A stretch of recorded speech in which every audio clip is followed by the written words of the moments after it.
Welcome, one and all, to our afternoon session, The Aesthetics of Faith and Doubt, with John F. Deane and Jennifer Newsome Martin. We have two really brilliant presentations coming. Please read up on our readers. There's biographies in your programs. I will just say for our part that when you are just planning a conference, you want to make sure that the speakers you invite are engaging. And I will say with confidence, after hearing these two friends of mine, if there were anybody's better at this than these two, I'd like to meet them. So please welcome our friends, The Aesthetics of Faith and Doubt. John F. Deane will go first. John, please.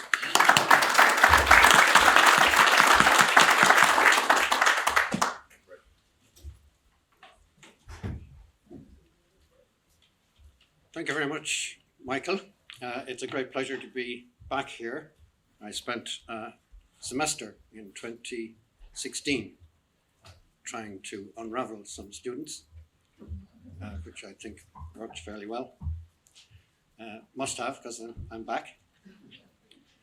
I have two things I'm going to do.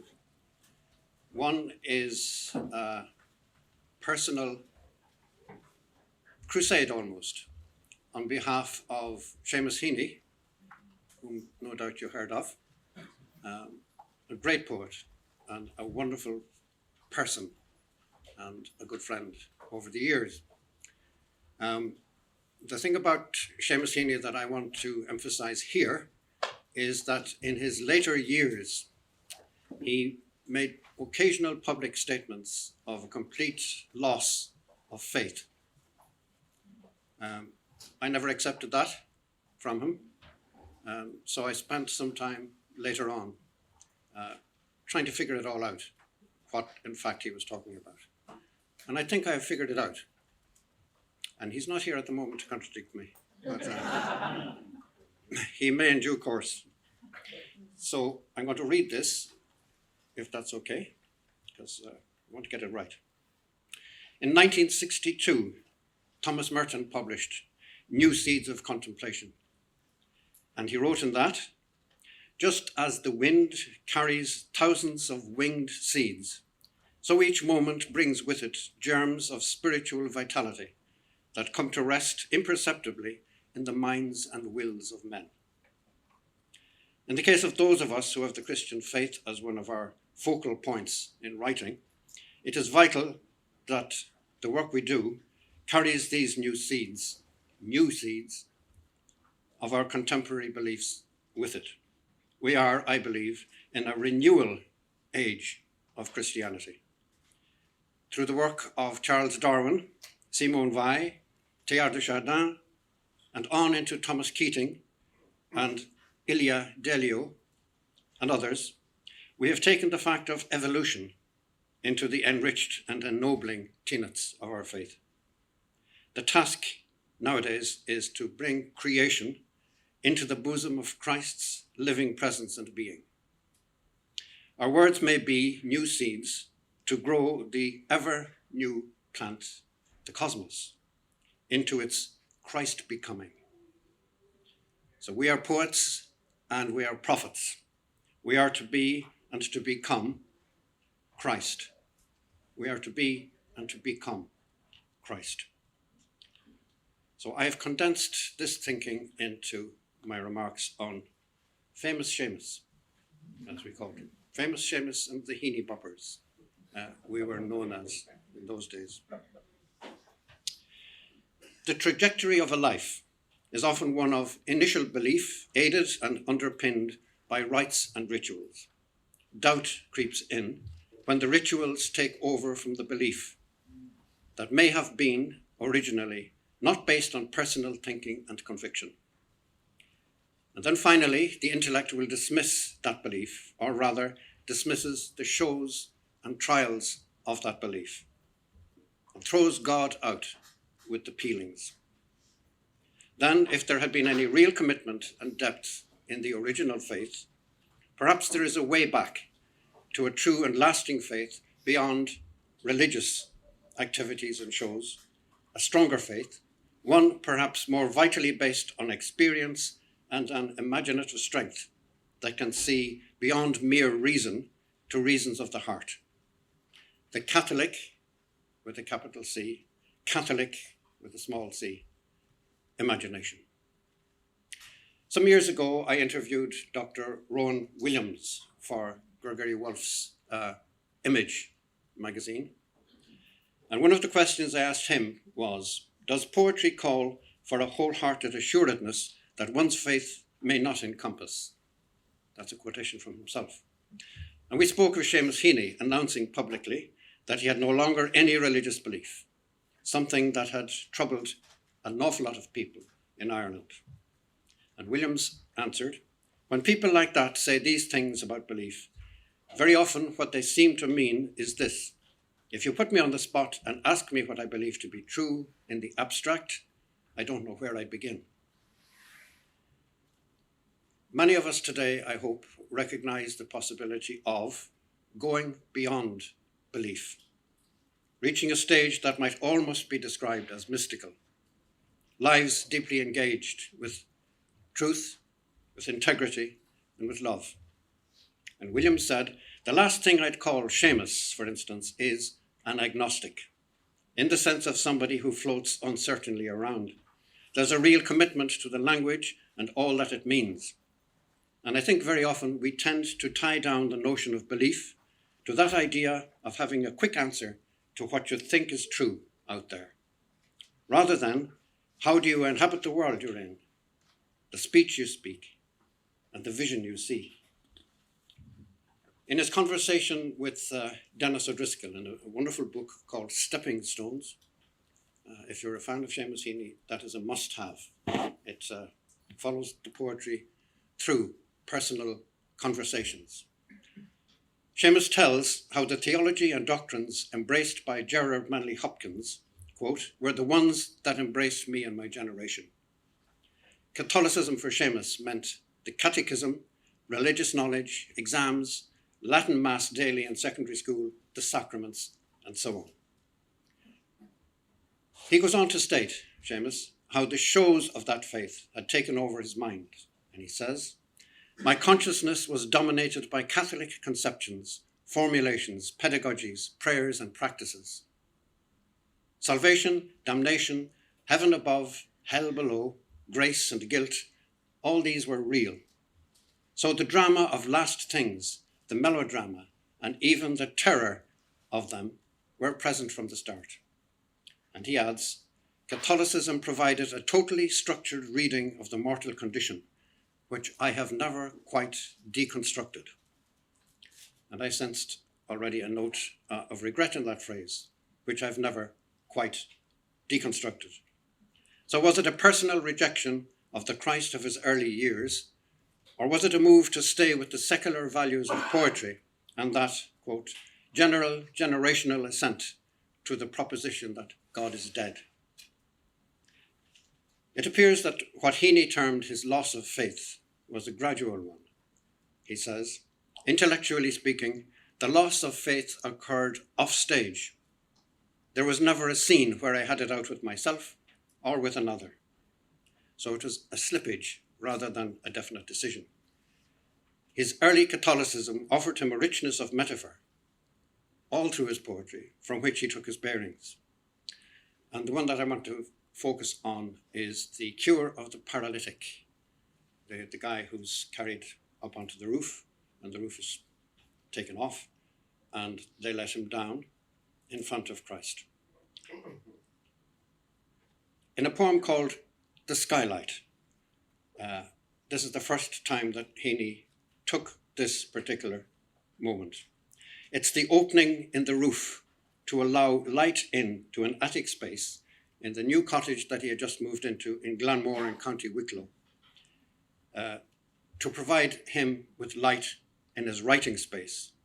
That is what he focused on. And he says, for days I felt like an inhabitant of that house, where the man sick of the palsy was lowered through the roof, had his sins forgiven, was healed, took up his bed, and walked away. In that same collection, which is Seeing Things, in 1991, there is a sequence Heaney called Squarings. And O'Driscoll asks him, would you see some connection between Squarings and your fardel of Catholic belief? And Healy answers, undoubtedly. And O'Driscoll, even if the very first poem is firm in its conviction that there is no afterlife. And Heaney says, but it is also firmly grounded in a sensation of scope, of a human relation to the shifting brilliancies and the roaming cloud life. It's still susceptible to the numinous. I see that reply as the beginning of a new awareness in Heaney's work and life. Words like scope, shifting brilliancies, cloud life, numinous. These words shift emphasis from dogma to the inner self that Heaney was developing. Another poem in that sequence quotes a line from Vaughan, Henry Vaughan, "They are all gone into the world of light." And Heaney uses that as the first line of his poem, and that line he ends with, perhaps, as we read the line, sheer forms do crowd the starry vestibule. But then he goes on to deny, in fact, that that is the case. It's the line itself, while we are reading it, that brings up the belief, but not otherwise. And then in another poem, he holds that for certain ones, what was written may come true, and for our ones, no. For our ones, our people, us. And then the next poem adds, was music once a proof of God's existence? And he answers it himself. As long as it admits things beyond measure, that supposition stands. This is all, I think, beating about the bush in famous Seamus's work. He has lost faith in the dogmas, in religion, in inverted commas, in its catechisms, sacraments, and so on. I was editing a magazine in Ireland called the Poetry Ireland Review, and I did 8 issues of it. We take it in turns to edit the thing. So in the 8th one, I knew this is my last, so I decided to go crazy. And I asked the poets that I knew, and a lot of those that I didn't know, would they take it upon themselves to write a new poem for this particular issue and give a personal answer to the question, who do you say that I am? Being Christ, obviously. Thinking, well, they're either going to throw stones at me or they're just going to laugh their side sick and go away. But everybody I asked came up with the goods, including Seamus. When I asked him, he said,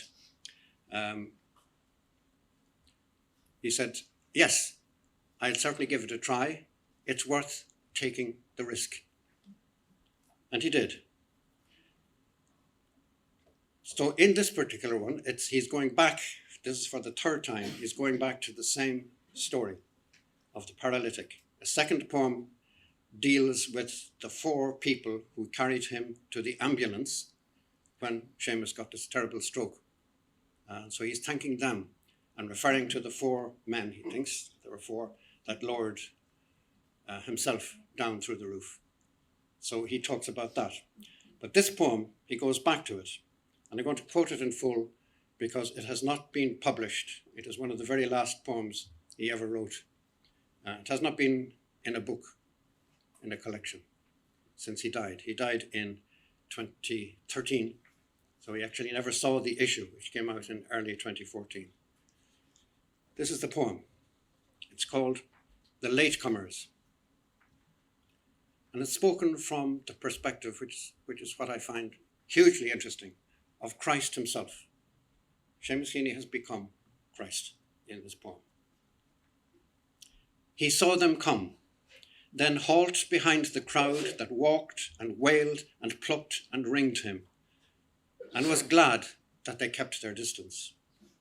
Hedged on every side, harried and responsive to their need, each hand that stretched, each brief hysteric squeal, however he assisted and paid heed, a sudden blank let down was what he'd feel, unmanning him when he met the pain of loss in the eyes of those his reach had failed to bless. And so he was relieved. The newcomers had now discovered they'd arrived too late and gone away. Until he hears them, climbers on the roof, a sound of tiles being shifted, the treble scrape of terracotta lifted, and a paralytic on his pallet lowered like a corpse into a grave.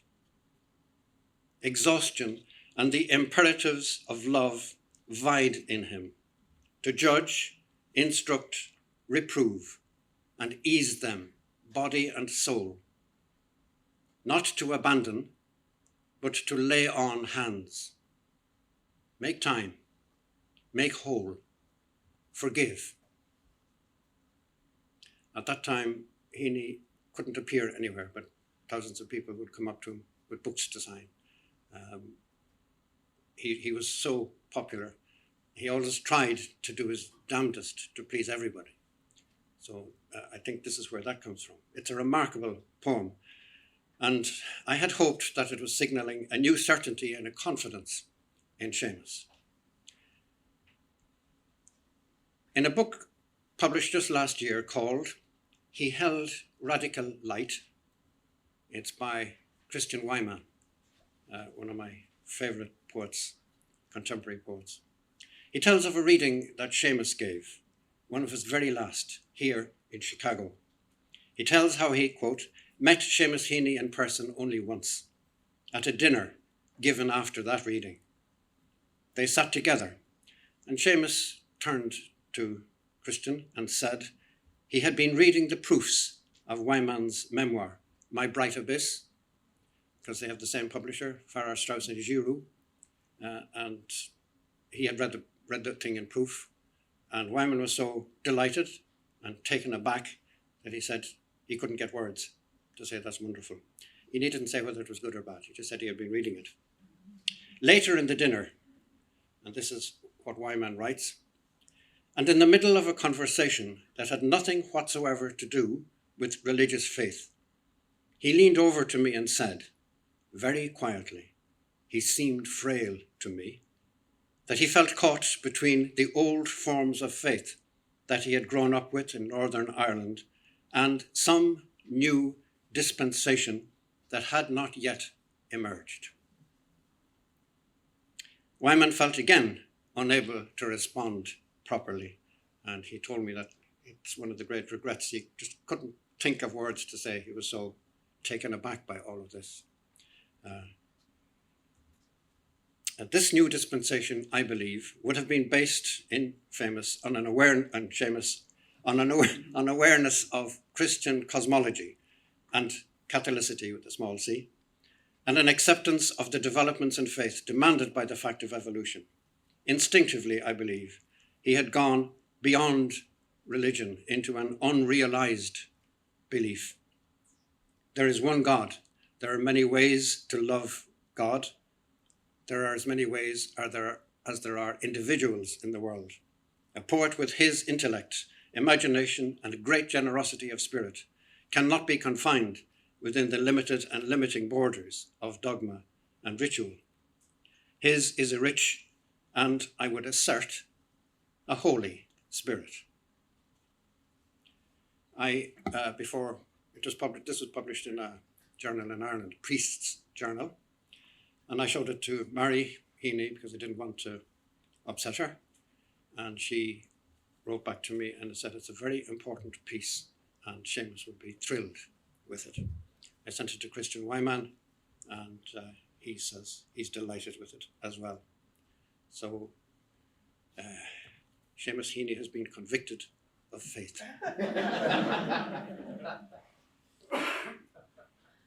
Second thing I want to do is to read a few poems of my own, if you'll allow me to do that. I have written a sequence recently based around Holy Week. And there are poems for each day in it and various other items. It's in different voices. I'm not going to read the whole thing, but I'll read one of each day. It's called Of Human Flesh. And it is based mainly around a nun, a quite elderly nun who is just about dealing with dementia. The word wouldn't come to me, it's a bad sign too. With dementia. And she is a poor Clare nun, so she has spent her life from the age of about 18 to 82 in an enclosed order. So she's, I call her bits the nun's story, very original.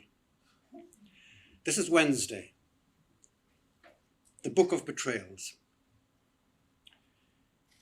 Time again to confess, but this time not lusts of the flesh nor pride of life, but to cherishing the embodied.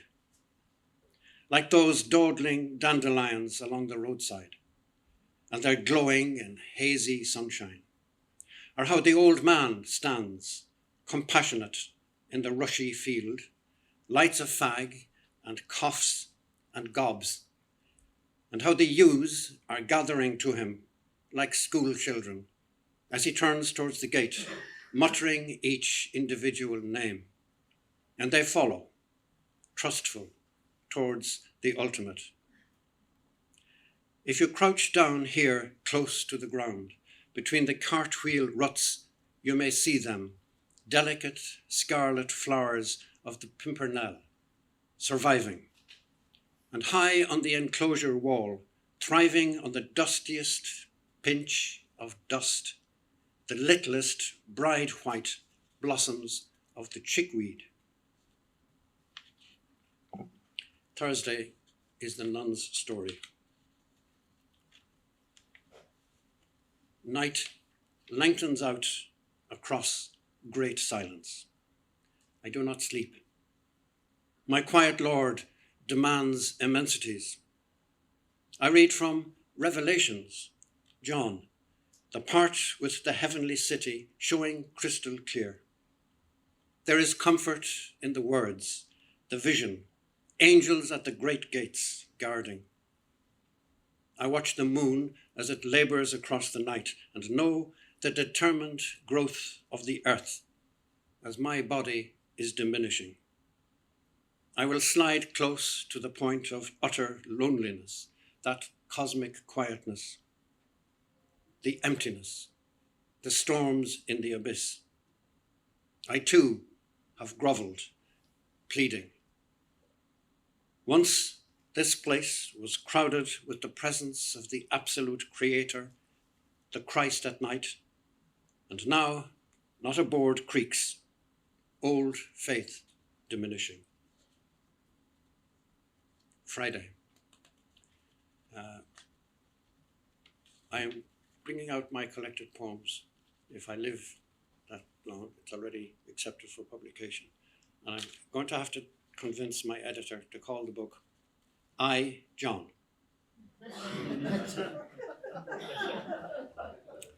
I had to do it at some stage in my life. This little piece is called I, John. And it envisages John now and 2,000 years ago. And he's talking. Golgotha, Earth's loneliest outcrop, a crag of violence.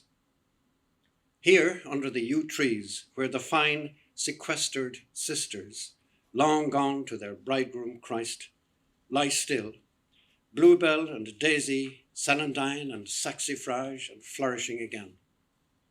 I, John, hold in my soul man naked, man's son flayed and insulted, undergoing the worst ungraced humanity can inflict. I, John, though it was 2,000 years ago, and I was old, stones for bones, will still remember as if it were merely yesterday. A forenoon of the most extreme suffering, starting early, the mockery, spitting, the slapping. In the barracks yard, with dust and grit covering the ground, they flayed him. A day sun-washed, patched and pitted. Basins sluiced the blood down into the gutters. Like all of us, he was of human flesh. His body was a mass of blood and gore. You could almost see spine and ribs, and he fell, sustained only by the ferocity of his love. Nearby, Bazaars were raucous with bargaining, stalls laden with scents and shadows, ordinary wine, breads on offer in the booths. He cried out and died. The deepest silence fell. All movement ceased. Thunderclouds held. Nothing stirred.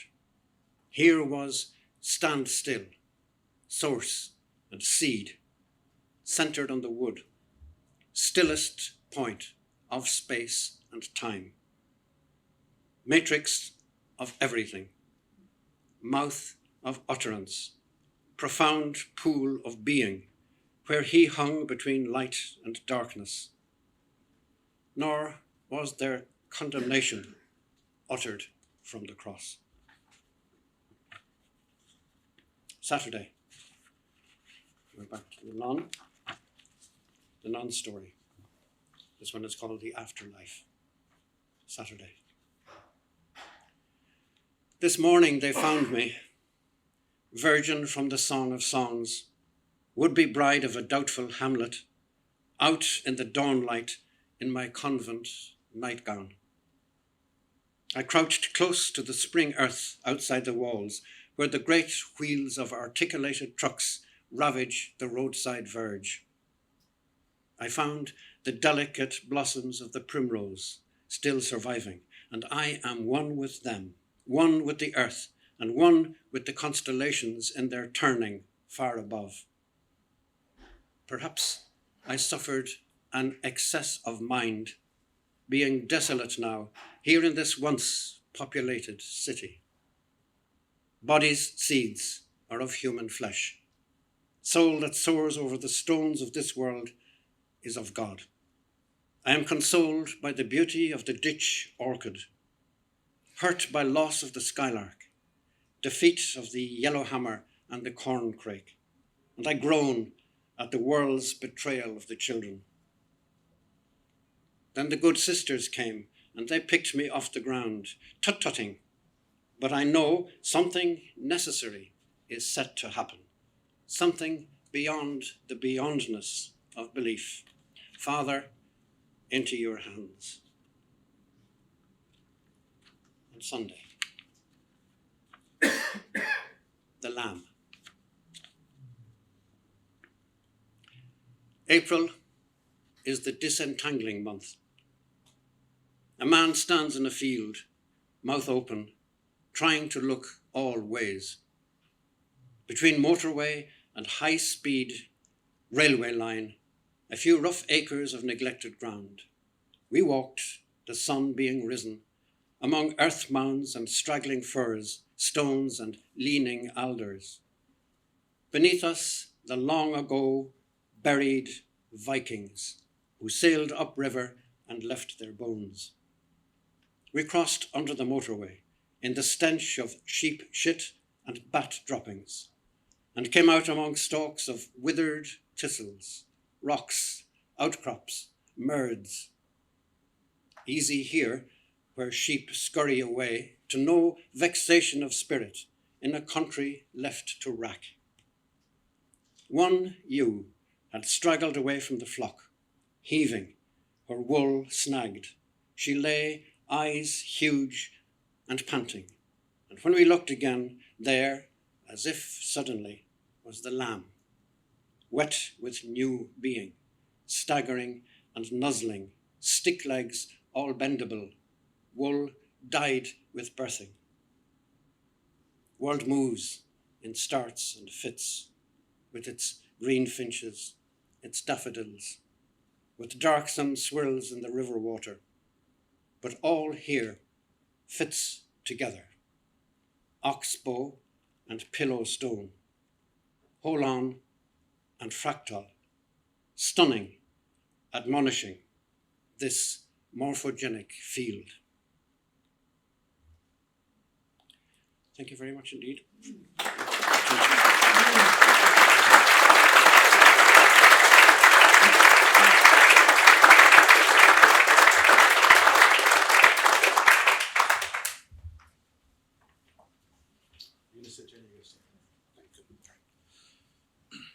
Thanks. It's great to have John back at Loyola, and my friend, to see you again. I'm on the rush. We really haven't said hello too much, but I'm so glad to see you. And I'm glad to have a newer friend, Jenny Martin, here. And Jenny's going to begin her presentation from the podium. And I think the slides are in order. She's all good. Okay, thanks. Please welcome Jenny to the podium. Thank you.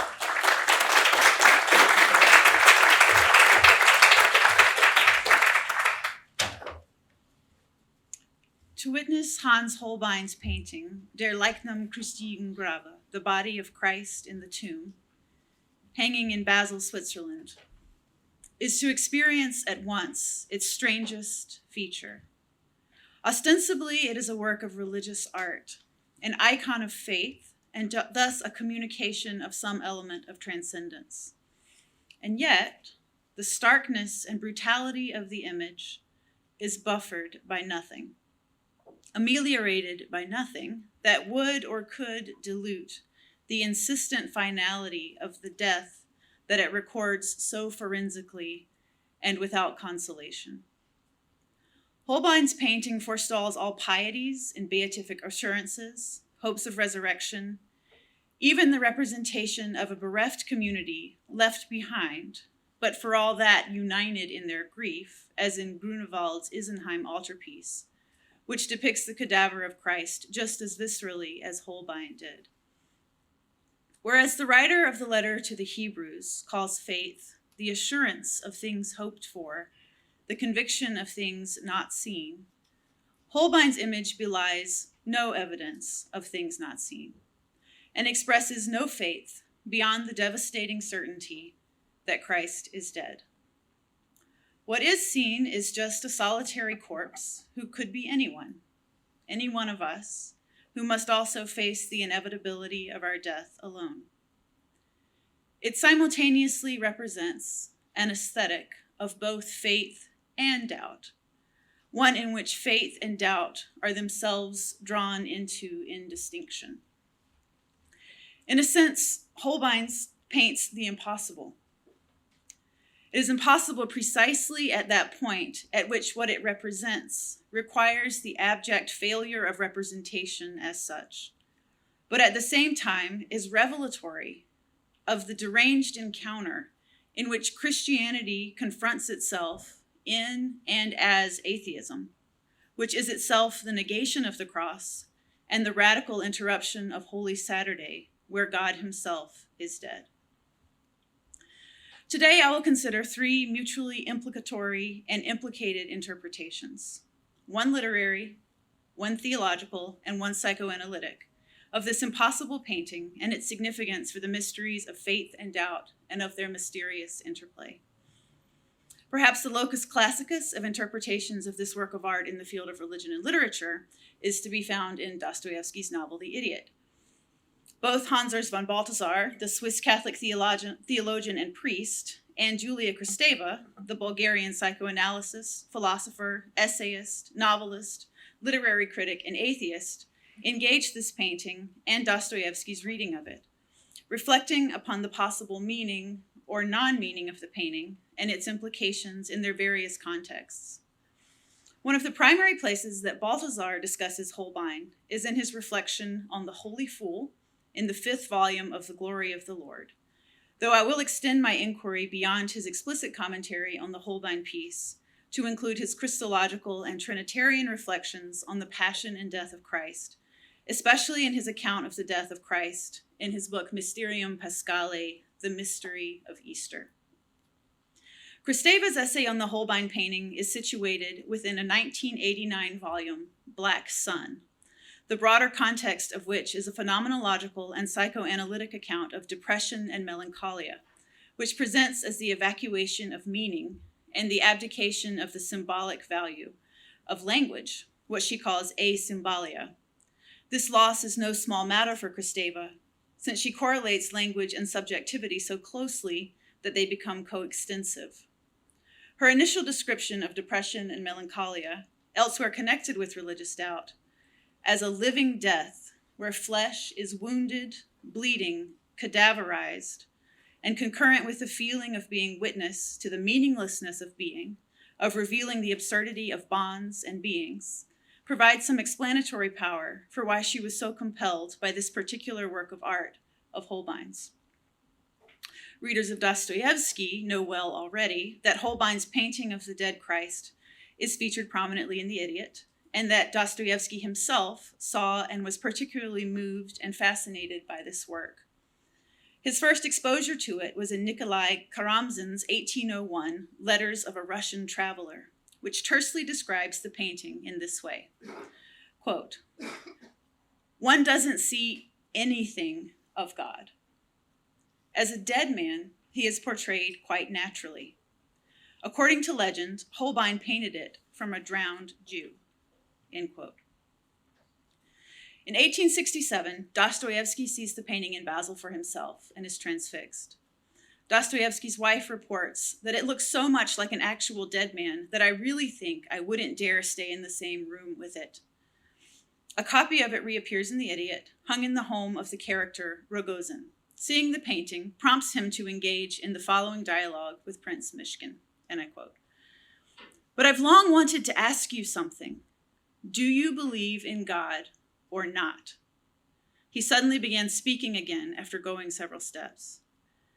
"How strangely you ask and stare," the prince observed involuntarily. "But I like looking at that painting," Rogozin muttered after a silence, as if again forgetting his question. "At that painting," the prince suddenly cried out, under the impression of an unexpected thought. "At that painting. A man could even lose his faith from that painting." "Lose it he does," Rogozin suddenly agreed unexpectedly. They had already reached the front door. End quote. For Dostoevsky's characters, the Holbein painting necessarily provokes the question of religious belief and invites and incites religious doubt. Bearing the trace of Karamzin's observation about the press of the utterly natural forces of death upon the person of Christ, whose flesh is no less fragile than our own, Dostoevsky says, "It is nature alone, and truly as the dead body of any man must be after such torments." An observation corroborated by the tradition that the model was an anonymous corpse pulled from the Rhine.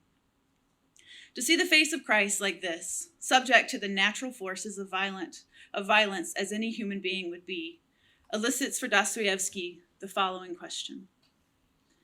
If all his disciples, his chief future apostles, if the women who followed him and stood by the cross, if all those who believed in him and worshipped him had seen a corpse like that, and it was bound to be exactly like that, how could they believe, looking at such a corpse, that this sufferer would resurrect?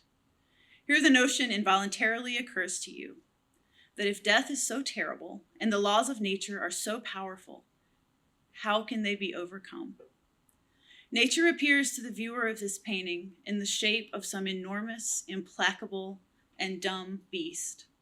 Or to put it more correctly, much more correctly, strange though it is, in the shape of some huge machine of the most modern construction, which has senselessly seized, crushed, and swallowed up, blankly and unfeelingly, a great and priceless being.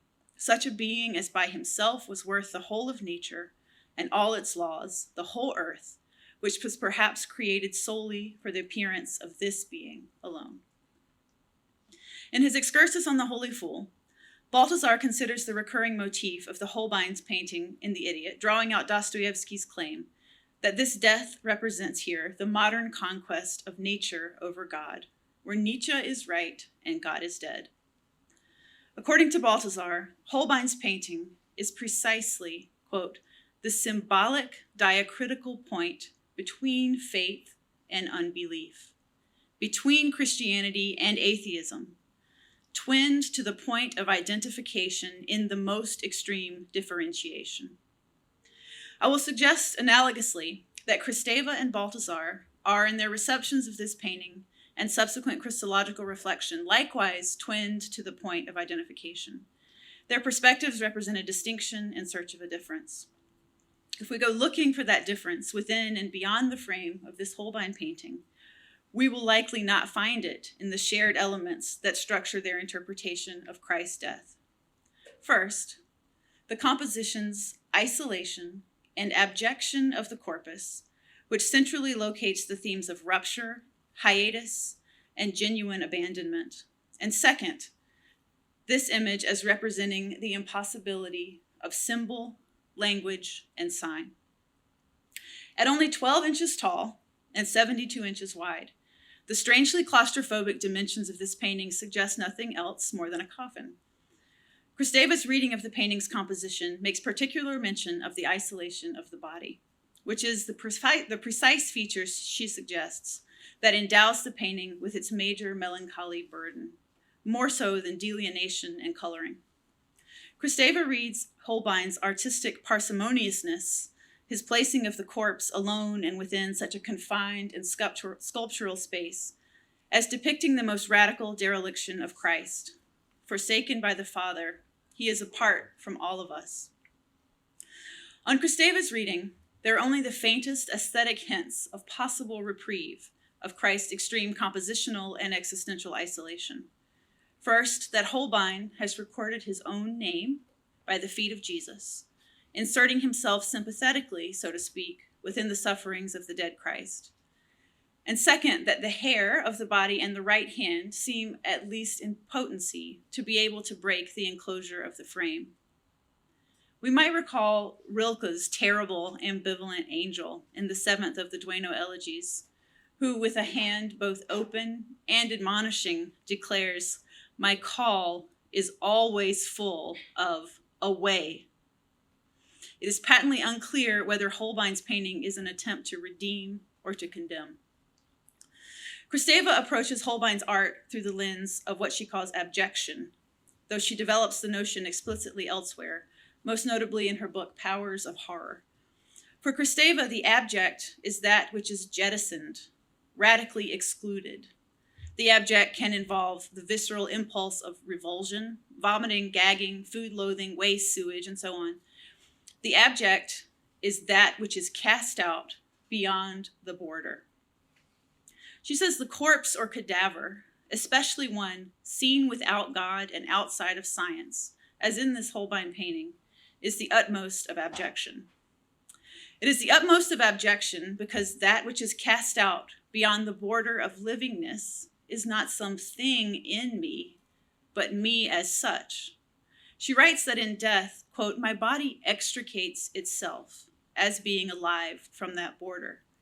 Such wastes drop so that I might live until from loss to loss, nothing remains in me, and my entire body falls beyond the limit. Cadere, cadaver, the corpse, the most sickening of wastes, is a border that has encroached upon everything. It is no longer I who expel. I is expelled. The border has become an object. How can I be," she says, "without border? It is impossible, unrepresentable, and yet supremely real." What the dead and lonely Christ of Holbein's painting represents precisely for Kristeva is abyssal, a negation, a break in the bond linking Christ to his Father and to life.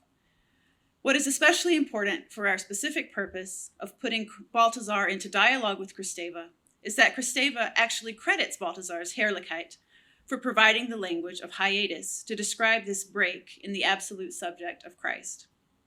In the Herrlichkeit, or Glory of the Lord, Balthasar talks of the mysteriously double-edgedness of the hiatus of Christ's death on that knife's edge between faith and doubt. He says that it fulfills everything so completely only because it radically calls everything into question. Of course, Kristeva is a psychoanalyst and not a theologian.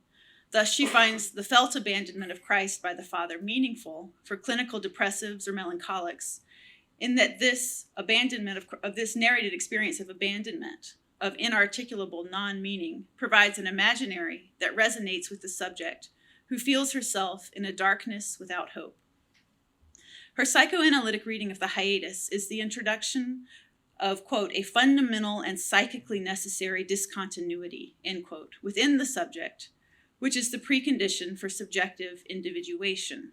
That is, for precipitating the necessary series of splittings, which include things like birth, weaning, separation from the mother, castration, and so on.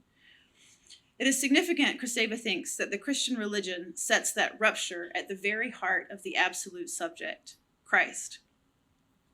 Though she does not elaborate here the resonance with Balthasar's thickly speculative account of Holy Saturday in Mysterium Paschale, the general connection there, especially with Kristeva's direct invocation of Balthasar's language of hiatus, is more than defensible.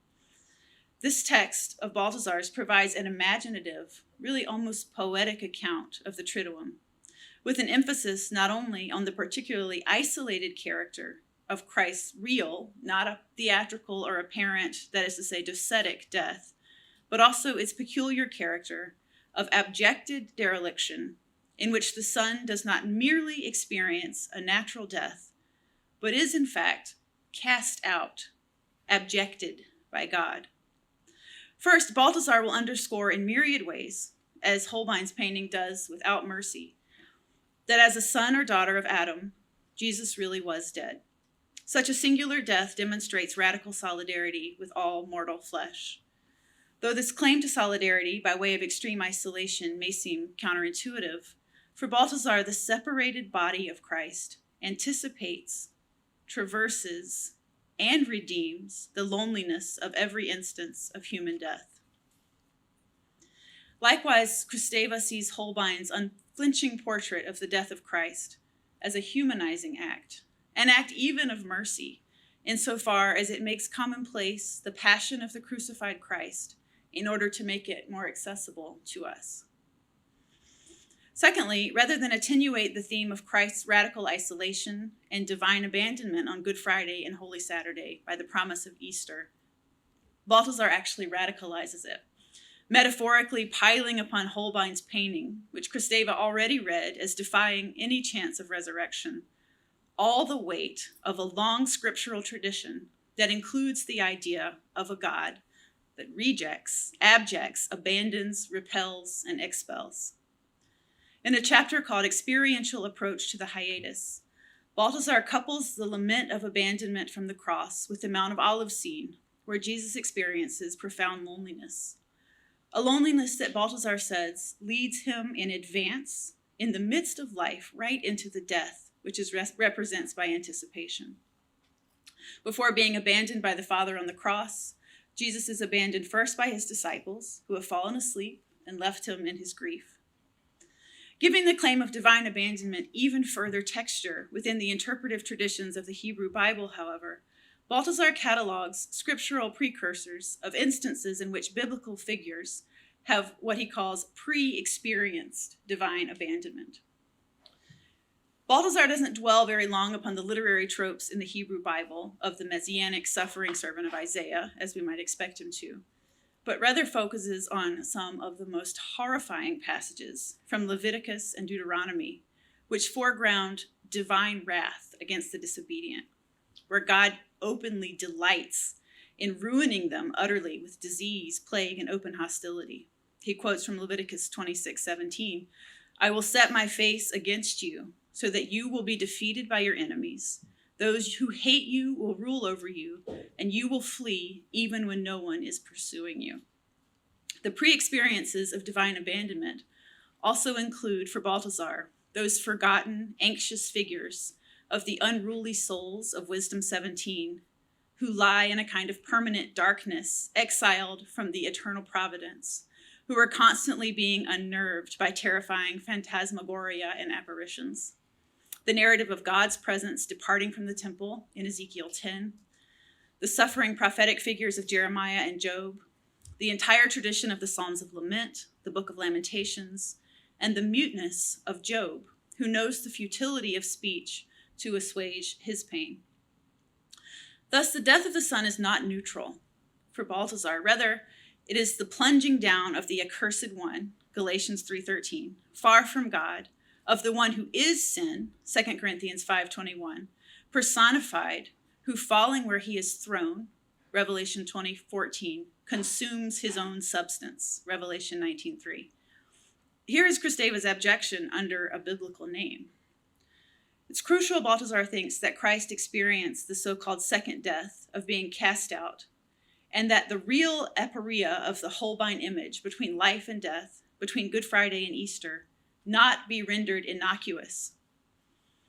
I make this non-exhaustive catalog of the Balthasarian notion of hiatus in the scriptures to demonstrate that if Kristeva takes herself to discover the divine abandonment of a Christ without any prospect toward heaven, Balthasar's Holy Saturday Christology and the Trinitarian frame it assumes, where the Father too gives all, is divine abandonment's apotheosis. In short, what appears phenomenologically for Kristeva is the grief over the loss of an acquaintance familiar enough to constitute a memento mori.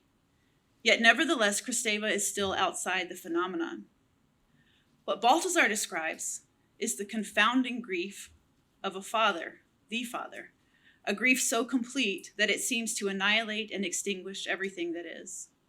The Christian can recognize no externality here and identifies in the corpus Christ, but no less herself. It is only in the confrontation with the dead Christ that the Christian can say with Paul, "It is no longer I who live." Balthasar's commentary on the wisdom literature regarding anxiety, isolation, and the breakdown of communication and language that prefigures Christ's own experience of abandonment brings us to the second point of provocative overlap between his theology of the dead Christ and Kristeva's atheology of the same, namely the severance of language and of symbolic representation. Balthasar's Christology is often identified with his idiosyncratic reading of Holy Saturday, where Christ is dead with the dead, utterly uncommunicative, and the only preaching kerygma he offers is the profound silence of his passive, broken body. The Balthasarian hiatus, as articulated in Mysterium Pascale, is especially radical in that it seems to foreclose accessibility to God the Father. Moreover, for the very word made flesh, to be actually dead, is not merely a brief interruption in a life to be recommenced seamlessly on Easter morning, but rather a chasm and an abyss where Christ the Word, the speech, the communication, and the mediation of God is silenced altogether, and what it was about his life that made it revelation breaks off. Holbein's starkly realist painting of the dead Christ represents what Balthasar is here calling a break or hiatus in revelation. And for Kristeva, this is an aesthetic impossibility. The painting is the representation in signs of the precise moment where sign meaning collapses. In its radical minimalism, shorn of nearly all semiotic value and affect, the viewer is confronted irrevocably with the grim revelation of death. Even apart from its consideration of the Holbein painting, her book Black Sun establishes that the melancholic, depressive state is marked by linguistic stupor and non-meaning. In the general introduction to Black Sun, in which the Holbein essay is situated, Kristeva notes she takes her image from a poem, the poet Nerval's Aurelia. A black sun is a light without representation, a sun that is both bright and black. Quote, something unrepresentable that perhaps only devouring might represent, or an invocation might point out, but no word can signify, end quote. If death itself is the unrepresentable, unsymbolizable devourer, what Dostoevsky imagined as that dumb, implacable image of nature, that infinite power, that blank, dark, and dumb being in some strange and impossible form, it is the same death that Kristeva suggests is, quote, imprinted in the Freudian unconscious by spacings, blanks, discontinuities, or destruction of representation, end quote. That Kristeva reads Holbein's painting as a metaphor of scission between life and death, meaning and non-meaning, places her in precisely the same interpretive ambit as the Balthasarian Holy Saturday. She is, of course, reading for different ends, but they come together in their recognition that what is valuable about this radical hiatus is that it invites the spectator imaginatively into the experience of death, a disruption of the symbolic, which in psychoanalytic terms is the precondition for subjectification, and in theological terms, the precondition for salvation. For both Kristeva and for Balthasar, this scission or aporia or hiatus represented by the impossible Holbein painting cannot be evacuated of its seriousness, even retrospectively, having known the promise of Easter joy. To conclude, what's especially interesting to me is how Balthasar and Kristeva speak the same word into the same void, with the same gravity and gravitas, but receive back manifestly different echoes of it. Holbein has another famous painting, you may know this, called The Ambassadors from 1533, which features two figures calmly regarding the viewer among painstakingly rendered objects studies in foreshortening, including the lute, a hymn book that you can actually read the music of, a dagger, a terrestrial globe, and a mosaic tiled floor, which is borrowed from Westminster Abbey, I believe. At their feet, however, which you may be able to see, is an anamorphic, stretched out image of a large human skull. This skull can be seen clearly only if the viewer moves to the right of the painting and crouches down, effectively making the rest of the painting distorted. So what gets seen here is ultimately where you're standing. It's a matter of perspective. For Balthasar, God veils God's self in counterintuitive forms, like Holbein's abject cadaver. The word and speech of God has exchanged an inarticulable Good Friday cry for the silence of the grave. But as Balthasar put it, it is really God who assumes what is radically contrary to the divine, what is eternally reprobated by God, in the form of the supreme obedience of the Son towards the Father, and therefore discloses himself in the very act of his self-concealment.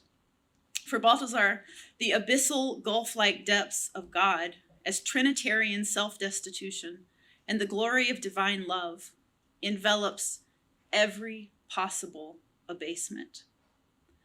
Whereas Kristeva asked in disbelief, how can I be without border? Balthasar coextends this border to the infinite God, which means that nothing can ever fall beyond it. Thank you.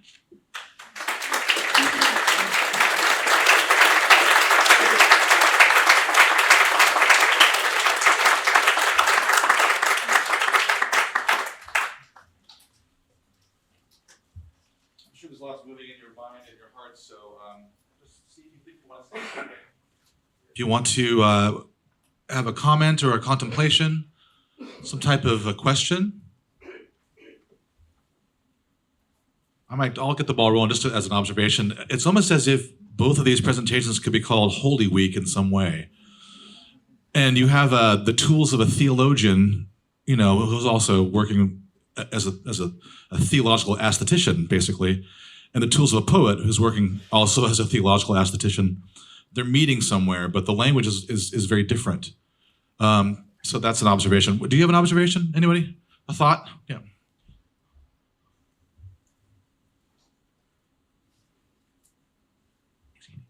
Thank you. My name is Kevin Burke, and I'm from Regis in Denver. And I'm really struck, having seen this Holbein painting, but not having ever really considered it. I'm really struck by it. And I'm really associating very immediately to what have become called the Stations of the Cross of the Crucified People by Roberto Hueso in the chapel of the Uca Martyrs in El Salvador. Where the 6 Jesuits are buried, a chapel dedicated to Bishop Romero, to Archbishop Romero. And the figures were all drawn by the artist. The 14 panels that were selected were among 200. He kept getting called to the garbage dumps where bodies were being dumped by the death squads, with the notice, oh, we finally found your sister and your brother. And he had these images in his head, and Ignacio Echeverria, who was a friend of his, got him to start drawing them. And after hundreds of these paintings poured out, they chose 14 for that chapel. I would love to see a dialogue between what you've just done beautifully, Jenny, and what Roberto did in those Stations of the Cross, which are such a part now of the piety of that remembrance.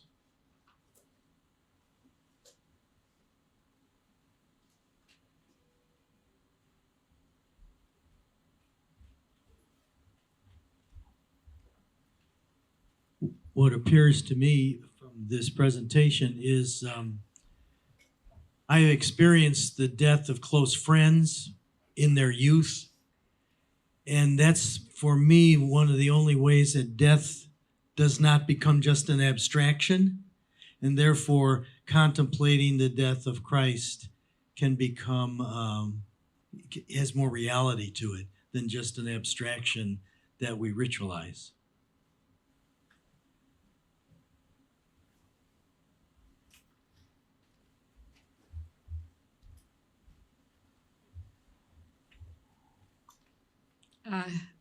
Two comments, I think, but they might have questions in them. I'm stumbling for the wording here. But first on Seamus Heaney, and on the general issue that you were making about generating, I think you had a better word for that, but faith that's sort of beyond dogma or teaching. I'm coming at this as a theologian, but also as an Irish person who knows, does a lot with Irish, contemporary Irish literature. And I'm always kind of puzzled by the complete, if it means complete separation of dogma, then you don't have the imagination. There's a certain way in which we say all practice implies a theory, you know?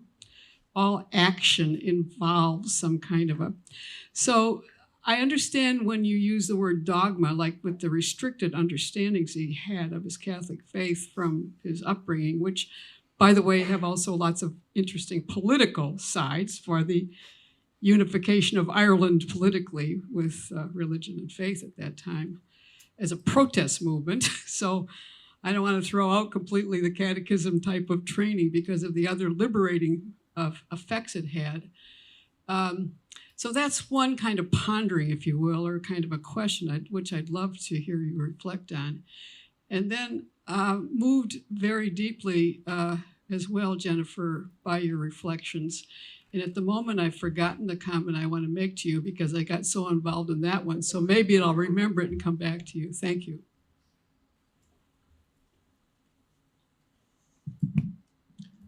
I agree completely on the necessity for dogma, for all of that. It is absolutely necessary. But it is a scaffolding. And if the scaffolding is damaged, where do you go? The scaffolding, certainly in Ireland, for faith was severely damaged. But the throwing out of everything is not on either. So where do you go? If you've lost faith in the scaffolding, you have to fly. And I think Seamus flew. And but without the scaffolding, nobody can actually get up any height anyway. So it's a mix and gathering. Jennifer and John, stunning presentation. Thank you. And I was struck by how the body of Christ has this background of water behind it, you know, physically. But can you tell us your contemplation, or what happens to you as a scholar, Jennifer, or you as a poet, John, in your contemplation of the abandoned, separated, you know, dead body of Christ? I think one of the reasons that I am drawn to Balthasar as a subject of my own theologizing is he's never entirely academic. He's never entirely intellectual, right? I mean, he's very famously said that what we need is a kneeling theology, right? A theology that can marshal the resources of, Catholic culture, of beauty, of things even beyond Catholic culture, literature, all everything that has meaning and a sort of heightened symbolic value.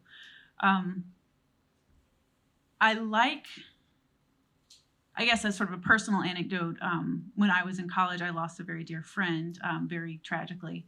And to me, I think it's like what Douglas was saying about losing someone in their youth. To me, there's religion at the time could offer me no consolation, right? I mean, theoretically, I knew that this theoretically would help eventually. But I think what I really needed was some articulation of that, the analog, I guess, to the Good Friday cry, right? Where you don't actually have the words to express where you're mostly, and the best consolations that you have are people who will come and will sit in silence with you, right? I'm always very moved by that text in Job before his friends start really ruining everything by their speeches.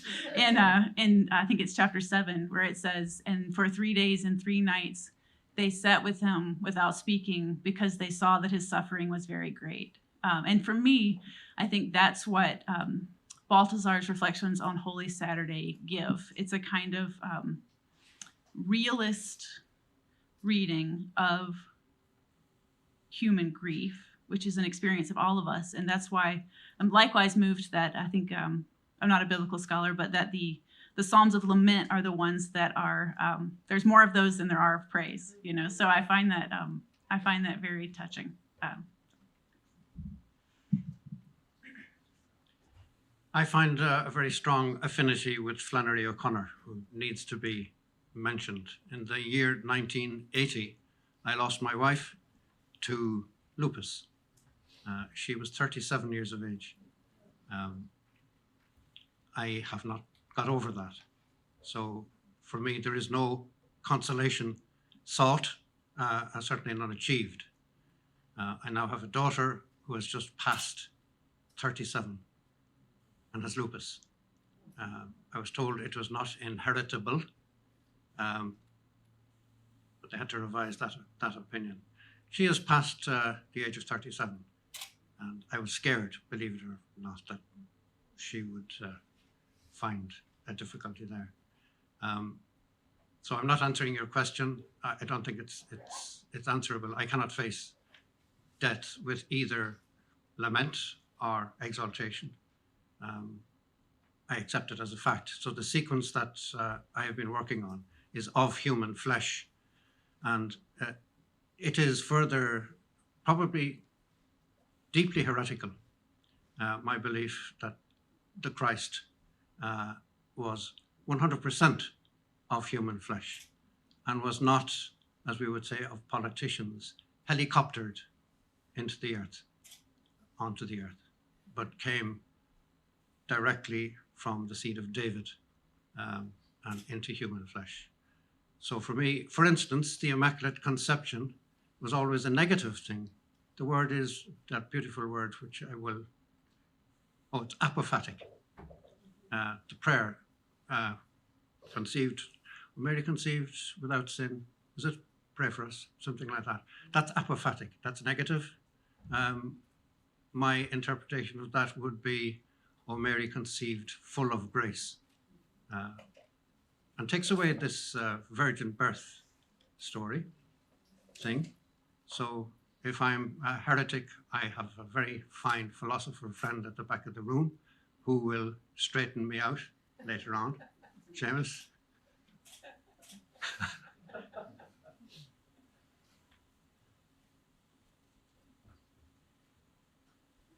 Sister Rhonda Miska, I'm at Dominican University and Catholic Theological Union, and my question and comment is for John. I was surprised and intrigued and delighted to hear you bring in the work of Terre de Chardin and Ilia Delio, and then in reading your own poems, referencing Hollands and such. Currently doing research on what's called the new cosmology, and particularly how women religious, Catholic women religious, are responding, and what does that mean for vowed life? What does that mean theologically? So this is a big question, but how would you begin to respond to what does sort of that stream of thinking, becoming, not being, cosmology, what does that, how does that inform the Catholic imagination and not just theology, but a real lived spirituality? This conference ends on Saturday night, so I could keep going, I think, until then. My answer to that would be a man called Thomas Keating and a spirituality which he didn't really initiate, but he has developed it, called centering prayer, which is my interpretation of the muse. In fact, I have to give a talk on William Butler Yeats to the Temenos Academy in London. And it's on where W.B. Yeats got his inspiration from. You know, he tried the underworld and he tried the automatic writing and he tried everything to get beyond the beyond. I have come to the belief that centering prayer, where you clear your head out of thoughts and images and everything, which is an impossible thing to do, and I spend 20 minutes every day trying it and have failed wonderfully for maybe 15 years and very proud of failure, but maybe a couple of seconds here and there. But I do know that in Ireland anyway, this whole movement of centering prayer actually derives, I think, from Simone Weil, and somebody was talking about attentiveness, and that wonderful book, is it a book? L'attente de Dieu, means waiting on God. And Teilhard de Chardin, of course, had exactly the same approach. I didn't understand his science very well, but for me, it's a very optimistic time in Catholic, Christian thinking and development. It's exciting that an awful lot of the stuff that I was brought up with on the west coast of Ireland, way out in the ocean on an island, took me a long time to get into the world from there. But it is now extremely exciting and challenging and very positive. Don't know, does that answer? Doesn't. It's all right. Thanks. Yeah, I had a question for Jenny on the Holbein painting. And I don't know if it's possible to get it back up or not. Oh, sure. So one of your reading of Kristeva seems to be, not to get too arcane about this, but to be very Lacanian reading. Sure.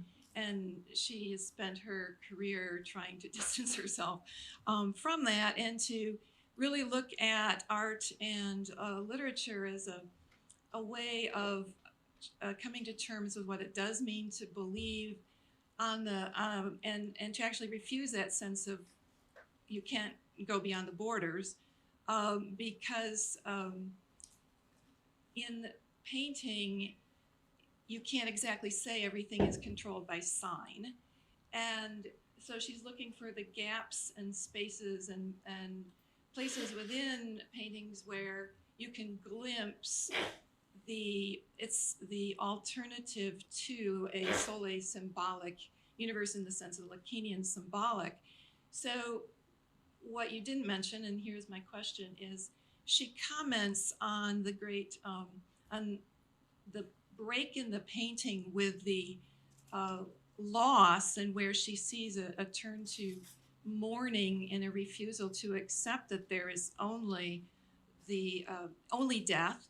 This is a very sensual painting, and the sensuality is around the garment that wraps the genitals of the dead man. And she says that the viewer of that painting, who's their eyes moving back and forth, this unrelieved death, that what is happening with the sensuality, which, to speak to the point that was just made about a theology of the flesh, that you don't get at a theology of the flesh through words. You get them through the space and gaps, because it's at the very edge of death that we understand what the flesh is all about, as a possibility also of life. And so you didn't mention that element of the painting, which she in some ways breaks out of the painting, not as sign, but as our response, our sensual response to a sensuality in the painting. And that reminds me also of Richard Rodriguez this morning. And at the he was faced with the coffin of the dead woman, and he saw the young boys painting behind him. Sure. It's exactly the same thing, which I probably should have just said that. Well, that's really beautiful. I think I'm maybe a little over, but just a very quick response.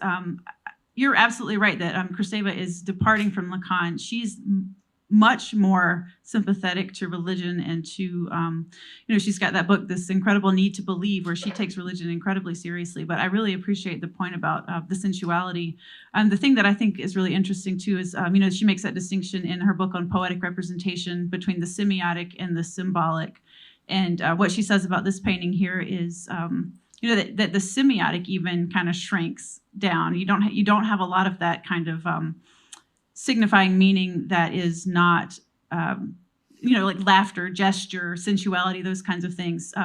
She says some really interesting things also about Holbein's portraiture that I think is really interesting, where she does bring out that element of sensuality as well. She actually says that the portraits that he painted are also kind of more about death than this one is. But she's a very interesting reader of art and is certainly sympathetic to religion and to its, especially she'll take it seriously as accounts, like an analyst would, right? What's the narrative that the person is telling me in my chair or on my couch?